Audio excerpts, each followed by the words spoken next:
Eh, Bien,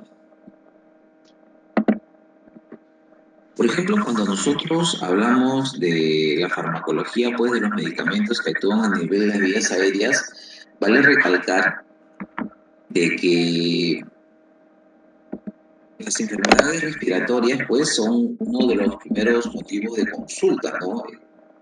En el consultorio, ¿no? Esto debido, pues, a que muchas veces los cambios estacionales hacen pues de que las personas se descuiden en el consumo de alguna bebida, ¿no? Ya sea una bebida helada o muchas veces de repente no toman las previsiones del caso, ¿no? Por el frío y esto pues son factores que pueden desencadenar en procesos respiratorios, sobre todo en niños, ¿no? Eh, digamos que estos medicamentos pues son medicamentos que suelen consumirse de manera masiva. Asimismo, porque es una enfermedad pues que está, digamos, incide en personas de todas las edades, ¿no? Pueden ser adultos, pueden ser adultos mayores, niños, varones, mujeres, y sobre todo hay gran parte de estos medicamentos que son medicamentos de venta libre, ¿no? Y muchas veces los síntomas pues que presentan pues son tales que la mayoría se automedica, ¿no? En el caso de estos medicamentos, ¿no? Dentro de este grupo pues tenemos a los antitusígenos, que la única función que tienen pues es impedir que se dé el proceso de la tos, más no están atacando la patología, simplemente están evitando que se dé ese proceso tan fuerte, ¿no? Y que demanda de tanta energía. Tenemos al grupo de medicamentos denominados expectorantes, ¿sí? Que tratan de eliminar pues la flema dependiendo del tipo de tos, si es una tos seca o si es pues una tos productiva. También tenemos a los mucolíticos, ¿sí? También que se encargan pues de tratar de suavizar, ¿no? Esas formaciones proteicas tan gruesas que se forman a nivel de las vías respiratorias. Hay que tener en cuenta de que cuando hablamos pues de este grupo de medicamentos, podemos tener pues a todo el sistema respiratorio involucrado, ¿no? Desde, sabemos que nuestro sistema respiratorio cumple funciones como mecanismo de defensa, ¿no? Recuerden que nosotros estamos haciendo el proceso de respiración y dentro de ellos pues dentro del aire puede estar pues algunas partículas, algunos agentes que pueden ser nocivos. Para ello pues tenemos múltiples mecanismos de defensa, como algunos cilios ubicados a nivel del sistema respiratorio tratando de detener estas partículas, ¿no? Y evitando que desencadenen procesos patológicos. Tenemos, por ejemplo, a las glándulas mucosas, siempre, digamos, las vías respiratorias están sumamente fluidificadas con algunas proteínas que el tipo, ¿no? Me dice en este caso, son proteínas, son polipéptidos.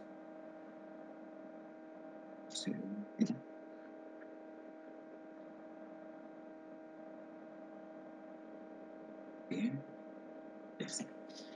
Asimismo tenemos a los cilios, ¿no? Los cilios que son microvellosidades que se encuentran en la superficie pues, de estas células mucosas que se encargan de la secreción de moco, ¿no?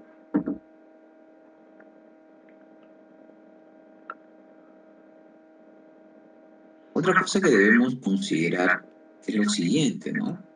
Por ejemplo, ¿qué tipo de tos presenta la persona?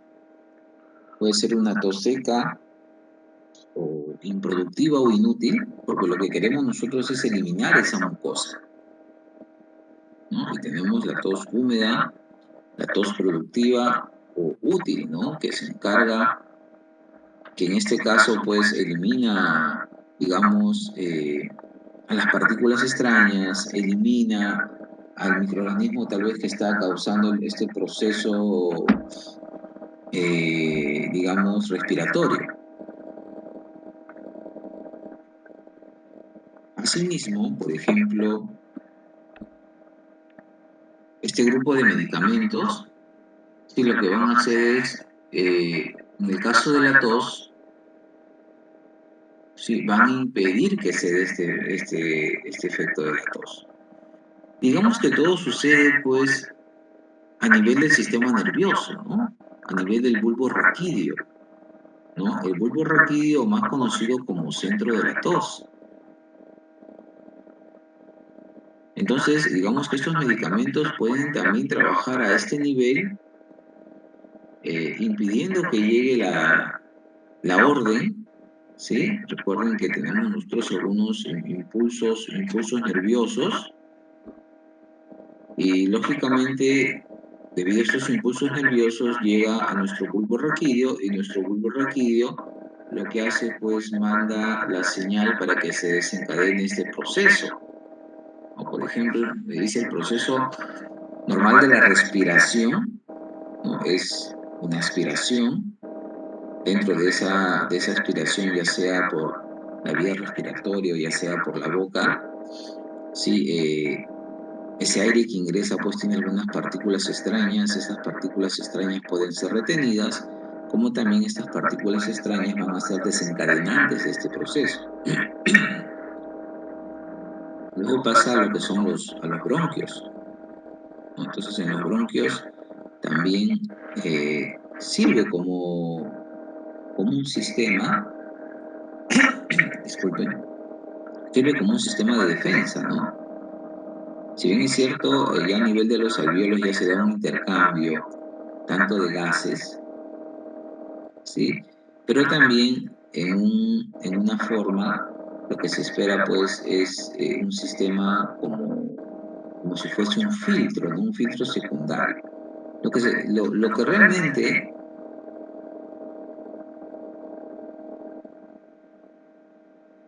realmente se espera pues de que eh, el hecho de estar lubricado todo el sistema respiratorio, el hecho de presentar algunos cilios, algunas microvellosidades, ¿sí? Detengan las partículas extrañas, pero muchas veces estas por su tamaño o por su naturaleza, o sea, si son sólidos, lógicamente que quedarán retenidos, pero si son algunos gases, ¿no? Irritantes, por ejemplo, van a desencadenar este proceso, ¿no?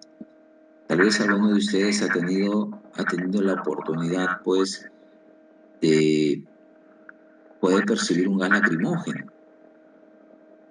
Los gases lacrimógenos son sumamente irritantes, ¿no?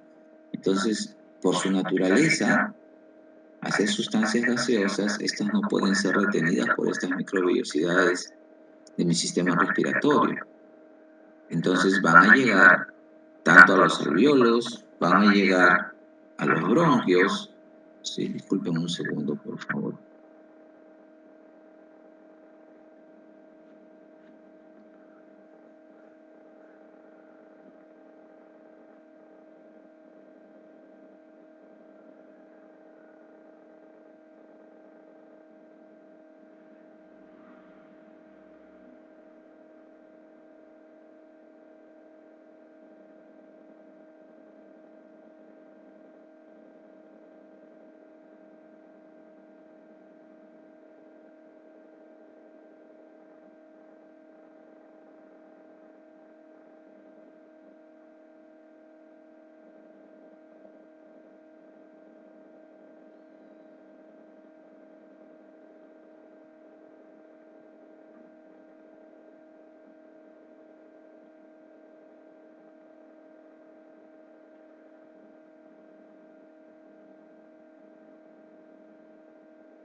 Bien, entonces, una vez que lleguen estos agentes irritantes, pues existe un mensaje, ¿no? Estos mensajes que salen a nivel de los bronquios, ¿sí? Me dice, los bronquios me dicen no tolerar algunas sustancias extrañas, me dice que pueden ser sustancias extrañas como los gases lacrimógenos, ¿no? Como la pimienta inclusive, ¿no?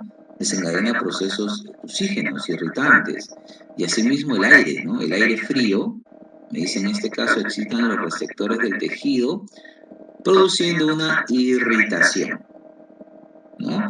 Y asimismo una segregación en algunos casos de un moco excesivo, ¿correcto? Como también puede ser en el caso de la capsaicina, ¿no? La capsaicina es una sustancia que se encuentra en algunos alimentos como el rocoto, el ají, ¿no? También son agentes irritantes, ¿no? Y desencadenan la liberación, pues, de elevada concentración de mucosa, ¿no? Cuando usted come bastante ají, inmediatamente empieza a secretar bastante mucosa. Bien, pero esa reacción hace que a través de algunos nervios, ¿sí? Llegue el mensaje hacia nuestro bulbo raquídeo, ¿no? Que está ubicado, ¿sí? Digamos, a nivel del sistema nervioso. Entonces, me dice, ¿cómo se produce la tos? La excitación recibida, me dice, en el tejido pulmonar, sube por un nervio, me dice que es el nervio vago. Entonces sube por el nervio vago hacia el bulbo raquídeo y en ese bulbo raquídeo desencadena, ¿sí? Desencadena varios procesos, ¿no? Eh, Primero, la- en este caso me dice se da el impulso, ¿no? Desde el bulbo raquídeo me dice el impulso del bulbo raquídeo es automático. Envía la señal al diafragma para que se produzca la contracción. Pero no solamente esto, ¿no? Hace el cierre de la glotis. El diafragma, en este caso los músculos del diafragma, y me dice los intercostales y abdominales, se contraen, hay un incremento de presión dentro del tórax y se hace pues un esfuerzo por extraer el aire, ¿no? Que no puede salir por la glotis. Recuerden que la glotis está cerrada. Y de esta manera, me dicen los receptores aferentes situados dentro del epitelio bronquial, ponen en marcha, me dice, la tos. ¿Qué haces con la tos? Me dice, ayuda a que los bronquios y los alvéolos pulmonares, ¿sí? Mediante este reflejo, desocupen el aire, y no solamente el aire solo, sino el aire conteniendo esas sustancias irritantes. Entonces es como un mecanismo de defensa que trata de eliminar esas sustancias que están causando la irritación. Entonces, si este es el mecanismo por el cual se produce la tos, eh, pueden existir algunos medicamentos que trabajen en estos niveles, ¿no? Impidiendo esa transmisión del impulso nervioso hacia el bulbo raquídeo. Y eso es lo que vamos a ver más adelante con este grupo, ¿no? De fármacos.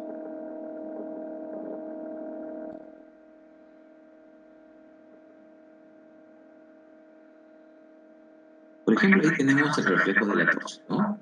Como ya habíamos mencionado, existe un estímulo. Ese estímulo puede ser el aire frío, puede ser algún agente irritante que llega a nuestras vías aéreas, ¿sí? Una vez de que a nivel de las vías aéreas se da ese estímulo, ¿sí? O también puede ser a nivel de los pulmones, ¿sí? A nivel de los bronquios, los bronquiolos, a nivel de los alveolos, ¿no? Y se desencadena ese efecto a través del nervio vago hacia nuestro bulbo raquídeo, pues se va a desencadenar los efectos ya mencionados, ¿no? Recuerden de que hay que hacer un cierre, en este caso, de la glotis, ¿correcto? Cierre de la glotis. Y de esta manera, pues, incrementa, pues, los músculos. Se ponen en acción, ¿no? Los músculos abdominales y los músculos del diafragma, aumentando la presión intratorácica y luego expulsando a las sustancias extrañas. Ahí está, ¿no? Por ejemplo, por nuestras vías aferentes llegan al nervio vago, ¿sí? Llegan al centro de la tos, que es nuestro bulbo raquídeo. Ahí está, por ejemplo, a estos niveles, ¿sí? Se puede desencadenar el efecto irritante. Por esta vía aferente llega a nuestro nervio vago y nuestro nervio vago desencadena todo el proceso de la tos, ¿no? Y el proceso de la tos consiste pues en una inspiración, un cierre de la glotis para no dejar salir el aire, aumenta la presión intratorácica y una expiración violenta, ¿no? Y esta expiración violenta, me dice, inclusive ha sido medida y puede llegar, me dice, a una velocidad de 1216 kilómetros por hora. O sea, la potencia con la cual sale el aire, expulsando las sustancias irritantes, ¿no? Es muy fuerte, inclusive demanda de mucha energía.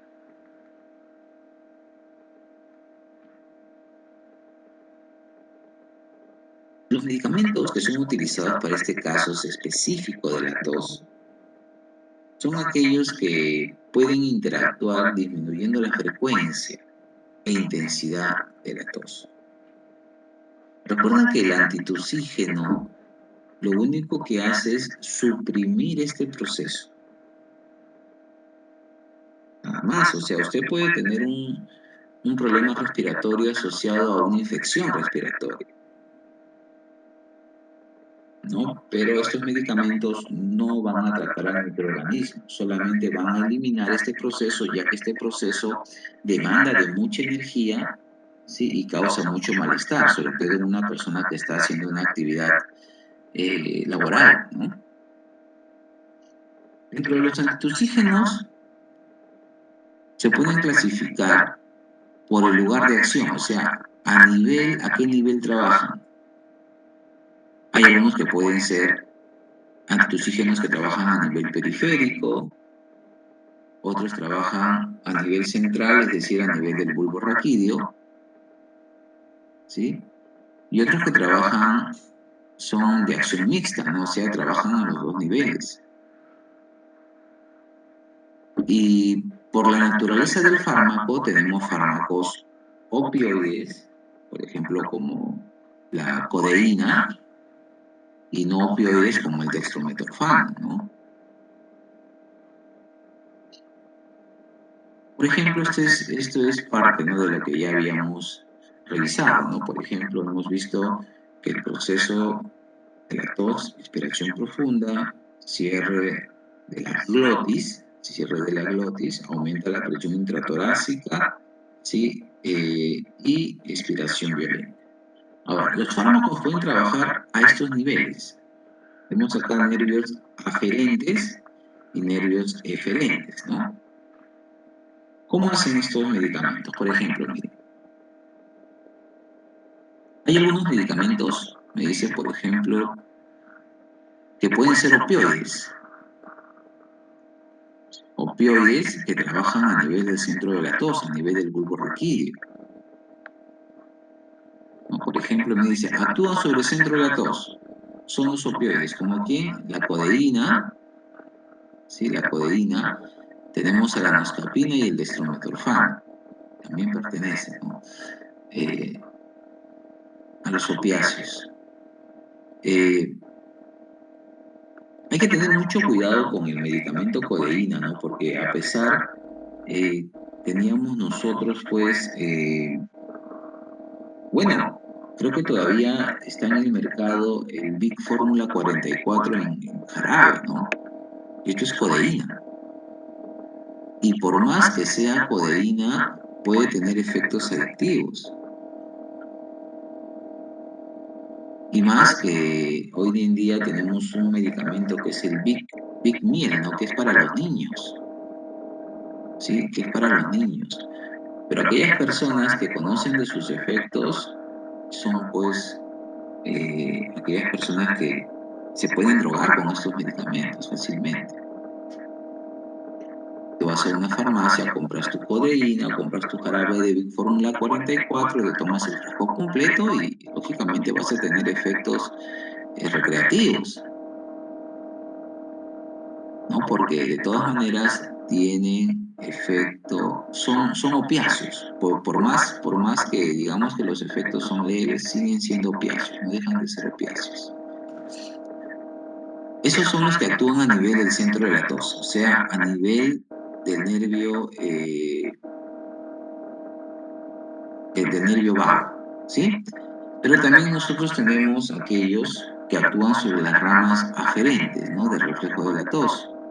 Y acá podemos tener algunos anestésicos locales, ¿no? A través de este nervio que está de rojo. Por ejemplo, la benzocaína, la lidocaína, miren, inclusive, ¿no? Son antitursígenos. Y también tenemos algunos que actúan modificando los factores mucociliares o actúan sobre las ramas eferentes del reflejo de la tos. Ya, por ejemplo, ahí sí tenemos a los antihistamínicos, ¿no? Ya nos ha pasado a nosotros muchas veces de que cuando tenemos un proceso respiratorio, las secreciones nasales suelen aumentar. Y por lo general tomamos clorfenamina, ¿no? Tomamos la clorfenamina, tomamos la cetiricina, ¿sí? Que son los clásicos, ¿sí? Lógicamente ellos van a actuar a nivel de la rama eferente del reflejo de la tos, ¿no? Son bloqueadores H1. Por ejemplo, no solamente la difenhidramina, ¿no? Tenemos, como decía, la clorfenamina, la cetiricina. Tenemos algunos anticolinérgicos, como el bromuro de hipratropio, ¿no? Que suele ser utilizado sobre todo para procesos asmáticos, como salbutamol más bromuro de hipratropio.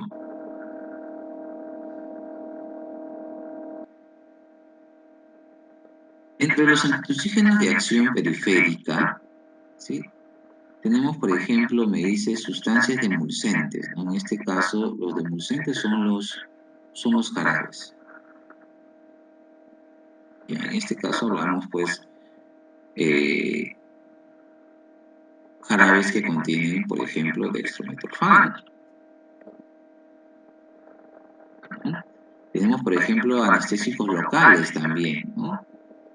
La benzocaína, la tetracaína, tenemos los caramelos, los BUC, ¿no? Algunos caramelos BUC que ya tienen algunas sustancias antitussígenas. Y como habíamos mencionado, a los antihistamínicos y a los anticolinérgicos, ¿no? Es por las vías eferentes. Los que habíamos mostrado de acción central, por ejemplo, teníamos a la codeína. La codeína, estos son derivados de la morfina. ¿Qué hacen? Deprimen el centro tusígeno, o sea, impiden el proceso de tos y deprimen el centro respiratorio. Se absorben muy bien por vía oral, ¿sí? Tienen un 60% de eficacia por vía oral, parenteral. Casi no se metabolizan, ¿no? A nivel del hígado no pasan el metabolismo del primer paso hepático, pero sí las reacciones adversas, como les mencionaba, pueden causar dependencia, adicción, tolerancia y en algunos casos molestias gastrointestinales.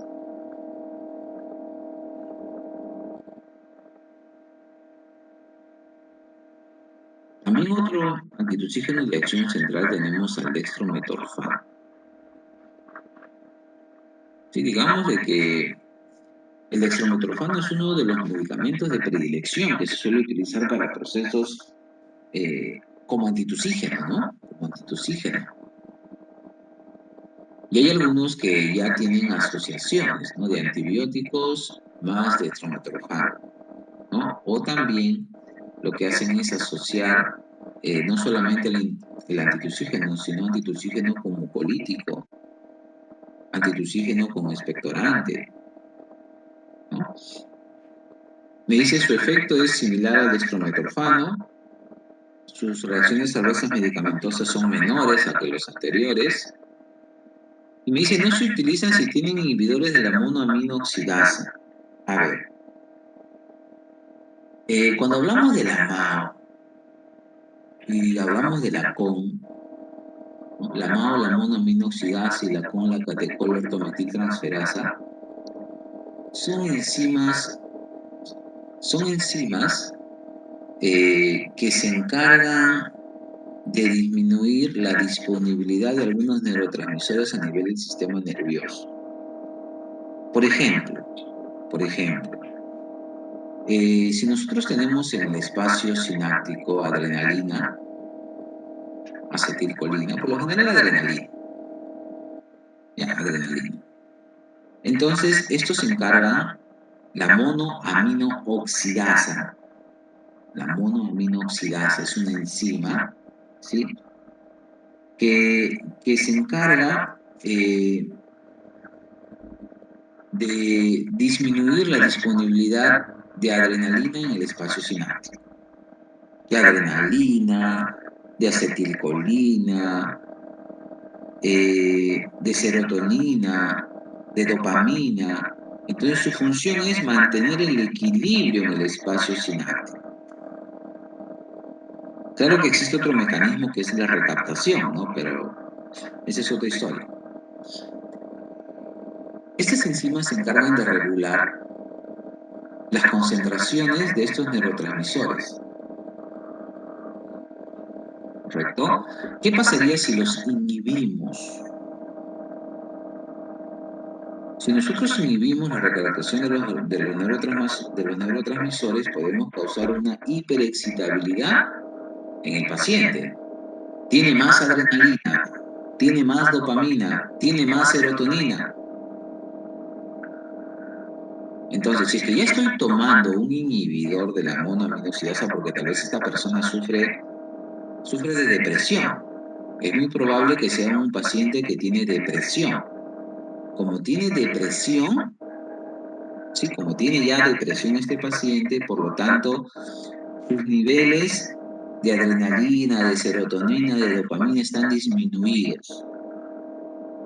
Entonces le doy un medicamento antidepresivo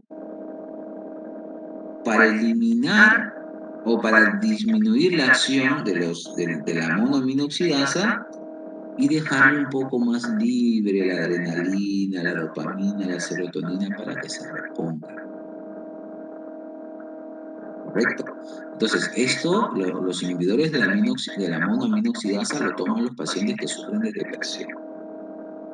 Pero si este paciente ya sufre de depresión, es muy complicado que yo le dé dextrometorfano. Es muy complicado que le dé un opioide, porque los opioides también deprimen el sistema nervioso. Entonces puedo agravar el proceso depresivo o puedo anular el efecto de los medicamentos antidepresivos. Es por eso de que se limita su uso en esos pacientes. ¿Sí? Pero a la vez me dice que no deprime el centro respiratorio. ¿Ya? No deprime el centro respiratorio. Acá tenemos otro grupo de medicamentos que son los expectorantes. Recuerden que nosotros habíamos hablado de dos tipos de tos. Existía una tos seca, que no me ayuda a eliminar pues esta secreción, y había una tos húmeda, o productiva, o útil, ¿no? Que sí me ayuda a eliminar, digamos, esa mucosa que contiene esta sustancia irritante. Entonces, cuando uno tiene una tos seca, por lo general trato que esa tos seca se convierta en tos húmeda. Y eso lo voy a lograr con algunos expectorantes. Todo empieza, ¿sí? Con las células caliciformes. Estas células caliciformes se encuentran en la mucosa y submucosa, ¿no? Por ejemplo, revistiendo el sistema respiratorio. ¿Qué función tiene? Producir moco, producir mucosidad. Ya sabemos que la mucosidad es proteína, son proteínas. Muy bien. ¿Cuánto producimos al día? Aproximadamente 2 litros al día de glucosa. sea, nuestras células caliciformes están trabajando todos los días produciendo mucosa, lubricando todo mi sistema respiratorio, impidiendo que algunas partículas extrañas ingresen al sistema respiratorio. Y si hubiesen, desencadenan la tos, pues, ¿no? Eh, ¿Qué hace? Lo que hace es facilita la expulsión, me dice, del esputo por medio de la tos y el movimiento ciliar, ¿no? O sea, ese movimiento de esos cilios, que son estas pequeñas microvellosidades que aparecen por la parte superior de estas células caliciformes, estos son los que están ayudando a eliminar la mucosa con partículas extrañas. ¿Qué hacen estos expectorantes? Los expectorantes van a aumentar esa secreción de mucosa, ¿no? Habíamos dicho que inicialmente, normalmente nosotros producimos 2 litros al día como mecanismo de protección. Estos aumentan esa secreción de mucosa, ¿sí? Aumentan la secreción de la mucosa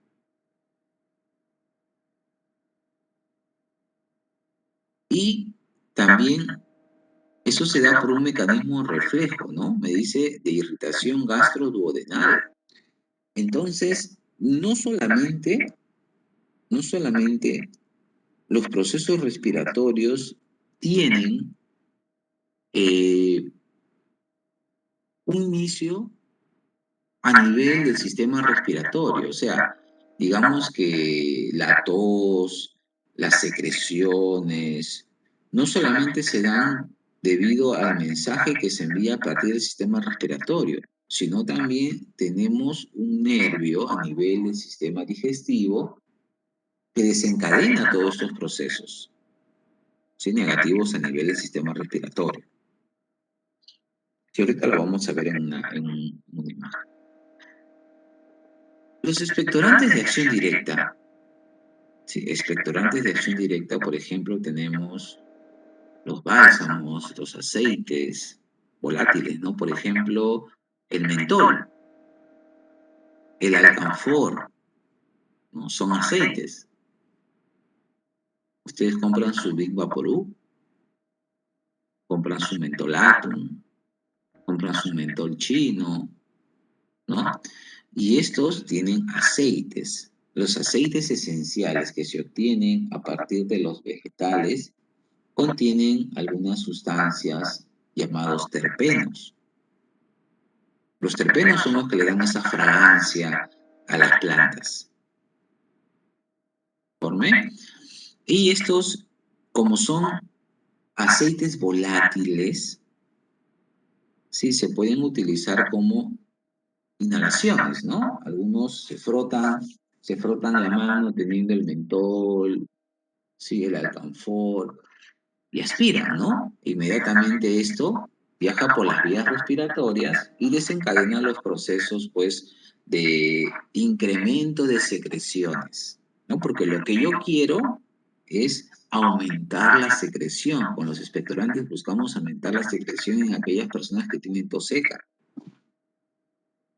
Y dentro de ellos tenemos, por ejemplo, a la bromexina, a la guaifenicina, ¿no? Que también son medicamentos que se administran para convertir una tos seca en una tos húmeda. Van a ver más adelante de que estos, sí, es muy raro su aplicación de manera individual. Por lo general se les asocia. Otros expectorantes de acción directa tenemos, por ejemplo, algunos aceites esenciales, por ejemplo, como eucalipto, ¿no? Tenemos ahí el eucaliptol, el mentol, el alcanfor, el cineol. Estos pueden ser utilizados como tintura, me dice, e inhalaciones. Cuando hablamos de una tintura, por ejemplo, hablamos de que en ayunas tienen un vaso conteniendo agua y le agregan un par de gotas, ¿no? Y lo ingieren. Entonces, esa es una tintura, ¿no? Una tintura también es el caso, bueno, es un símil, ya por ejemplo, en el caso de la sangre de grados o sangre de drago, también le llaman así. En ayunas, 2 gotitas y es un buen cicatrizante. ¿correcto? De la misma manera se pueden utilizar estos aceites esenciales. Pero ahora dirán, profesor, si es que una cosa es que yo lo ingiera por inhalación, porque por inhalación directamente va a llegar a mis vías respiratorias y van a desencadenar un efecto. Pero como tintura se va a mi sistema digestivo y como desencadena un efecto expectorante. ¿No? Eso es lo que vamos a ver. Las reacciones adversas más frecuentes son, por ejemplo, procesos diarreicos, procesos de excitación, estimulación, delirio, pueden llegar a convulsiones, hematuria y proteinuria.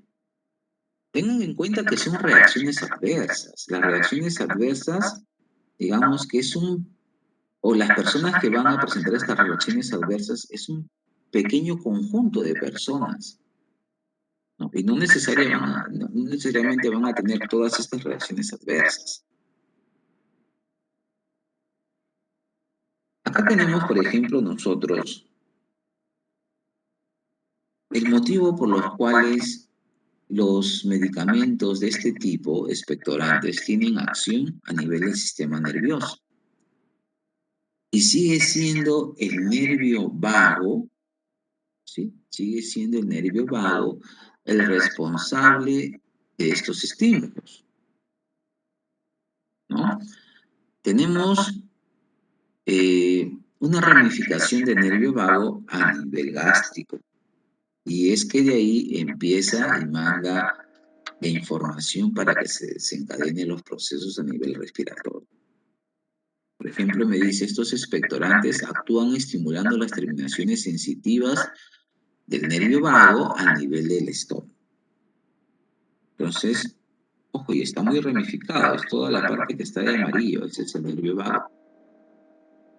¿Sí? Y a la vez, inmediatamente lleva la información al bulbo raquídeo.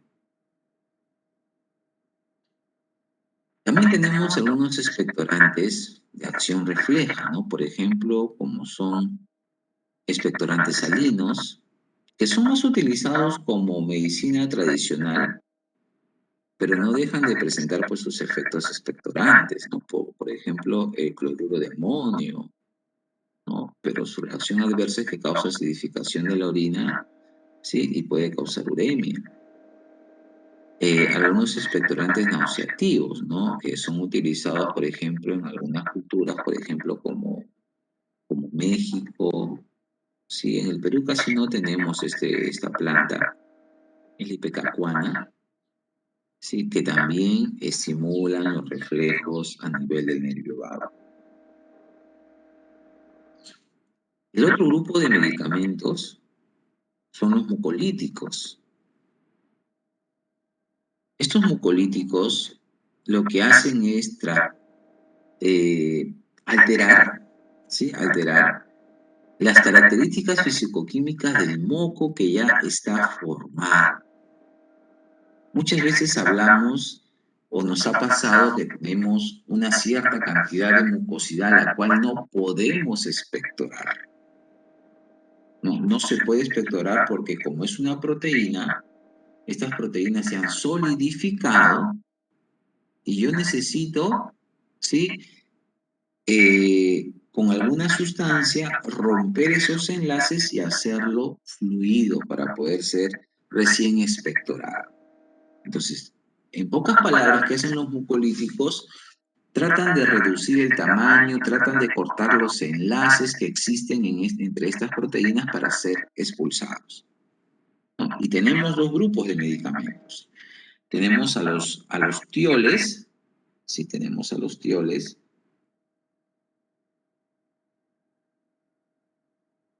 eh, y tenemos a los enzimáticos, ¿no? Los tioles más que todo porque pertenecen a un grupo farmacológico, ¿no? Que tienen la función, recuerden que tío, el prefijo tío se refiere al azufre, el prefijo azo se refiere al nitrógeno, por ejemplo, ¿no? Pero los tioles son aquellos que interactúan a nivel de los puentes sulfuro. ¿sí? Sulfuro. Y a la vez tienen grupos hidroxilos. Muy bien, dentro de eso tenemos, por ejemplo, a la acetilcisteína, a la carbocisteína, a la bromexina y al ambroxol. Sobre todo este ambroxol, sí, son los encargados pues de romper esos puentes disulfuro que mantienen unidos estas proteínas que forman parte de, de la mucosa que se ha solidificado, ¿no? Y también tengo, por ejemplo, los enzimáticos, por ejemplo, la tripsina, la quimiotripsina. También estos se encargan de romper los puentes sulfuros o disulfuros. ¿Qué sabemos, por ejemplo, de la N-acetilcisteína? Es utilizado primero como un antídoto del paracetamol. Aquellas personas que por algún error toman mucho paracetamol y resultan pues con procesos de hepatotoxicidad, ¿no? Entonces, este es su antídoto. Se administra por nebulización para poder llegar, digamos, a interactuar sobre las proteínas, pero a la vez pueden provocar un poco de irritación local y broncoconstricción. La carboximetilcisteína o carbocisteína, ¿no? También es muy tolerado, ¿sí? Presenta los mismos efectos que la acetilcisteína, pero de todos ellos lo que más se utiliza es la bromexina y el ambroxol. Este es un alcaloide derivado de la nuez moscada. Si existe una nuez que es la nuez moscada, de ahí se obtiene el principio activo, se absorbe muy bien por vía oral, pero está contraindicado en úlcera péptica. Ahora, ¿por qué esa contraindicación? Porque recuerden de que la mucosa gástrica, sí, nuestra mucosa gástrica también es proteína. Entonces, cuando uno tiene un proceso ulceroso, que puede ser en algunos casos porque no consumen los alimentos a tiempo, correcto, y el ácido gástrico hace de las suyas y empieza a deteriorar esa mucosa gástrica y produce hasta ulceraciones, como también puede ser un caso de algún microorganismo como el Helicobacter, ¿no? Que se encarga de destruir la mucosa gástrica. Entonces ya llegamos a procesos ulcerosos. Entonces, si un paciente tiene úlceras, está con un tratamiento antiulceroso, no es sugerido darle pues este tipo de medicamentos porque va a agravar el proceso, ya que estos destruyen a las proteínas. Y justamente la mucosa gástrica es una proteína. Entonces, cuando nosotros aplicamos este grupo de fármacos, hay que tener en cuenta de que este siempre va unido a un tratamiento ya establecido. Por ejemplo, usted puede tener un proceso respiratorio, les decía, por una infección. Tiene una infección respiratoria, pero se le asocia a este grupo de medicamentos. Uno porque tiene muchísima secreción nasal, porque tiene muchísima tos, porque no puede expectorar. Entonces, siempre se utiliza unido a otro tratamiento, ¿no? Si tiene tos seca, lo que quiero hacer es que se convierta en tos húmeda o productiva. Para eso, lo primero, como tengo tos, trato de suprimir la tos con un antitusígeno. Y para hacerle una tos húmeda, le administro un expectorante, pues, ¿no? Y si tengo una tos productiva, si tengo una tos productiva, entonces evalúo, pues, aplicarle tal vez un mucolítico para ayudar a la secreción, ¿no? Y evalúo también la administración de algún expectorante, ¿no? Evalúo dependiendo cómo es que se encuentra este paciente. Y lógicamente siempre hay que darle bastantes líquidos, ¿no? Se sugiere una hidratación y asimismo también se sugiere pues fisioterapia, ¿no? Dependiendo los casos. Bien. Bien, jóvenes. Entonces, digamos de que los efectos de este grupo de medicamentos o fármacos es más a nivel mecánico, ¿no? Más a nivel mecánico, digamos, no tiene tanto mecanismo de acción a nivel bioquímico, ¿no? Bien, jóvenes, hasta ahí alguna duda.